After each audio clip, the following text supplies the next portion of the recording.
اس ضمن میں قرآن مجید نے اور حدیث نے اور حضور کی سنت و سیرت نے ایک بڑا عجیب ایک اعتدال والی روش ہمیں سکھائی ہے۔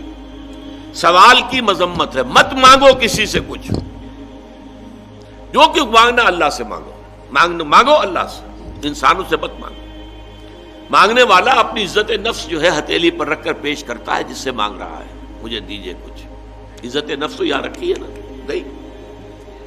تم اپنی عزت نفس کا دھیلا نہ کراؤ، جو مانگنا ہے۔ حضور نے فرمایا کہ اگر جوتے باندھنے کا فیتا جو ہے وہ تمہیں چاہیے، اللہ سے مانگو۔ اب یہ اللہ کا معاملہ کس ذریعے سے پہنچا دے، کس کے دل میں ڈال دے، کیا شکل پیدا کر دے، تمام اسباب جو ہیں عالم کے وہ تو اللہ کے قبضہ قدرت میں ہے۔ کون سے سبب کے ذریعے سے اللہ تعالیٰ وہ تمہاری ضرورت پوری کرا دے، یہ اس پر چھوڑو، مانگو اللہ سے۔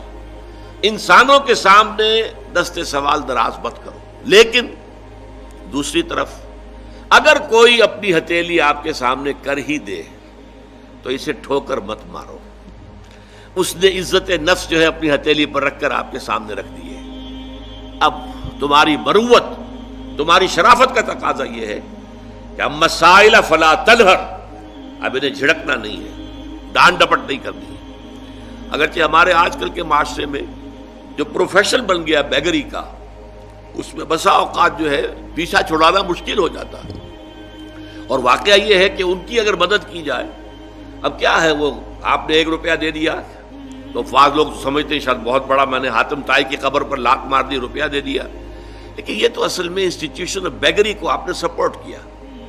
لیکن یہاں بھی آپ معذرت کریں، کچھ بھی کریں، کسی طریقے سے آپ اگر نہیں دینا چاہتے ہیں نہ دیں، ٹھیک ہے، لیکن ڈانٹنے کا آپ کو حق نہیں ہے، جھڑکنے کا آپ کو حق نہیں۔ اما السائل فلا تنہر، بلکہ یہ بھی آیا ایک حدیث میں کہ تم دو، کچھ نہ کچھ دو، سائل کا ہاتھ خالی نہ لوٹاؤ۔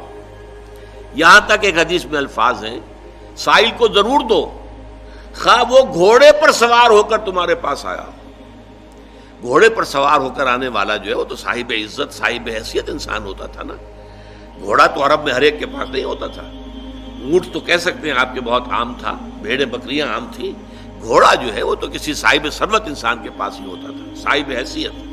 تو گھوڑے پر سوار ہو کر آ رہا ہے، لیکن تمہیں کیا معلوم اندرونی طور پر اس کی کیا کیفیت ہے، کیا اس کے اوپر بپتا پڑ گئی ہے، کون سے صورتحال سے وہ اچانک دوچار ہو گیا ہے۔ لہذا دے سکتے ہو تو دو، لیکن یہ کہ نہیں دے سکتے تو معذرت۔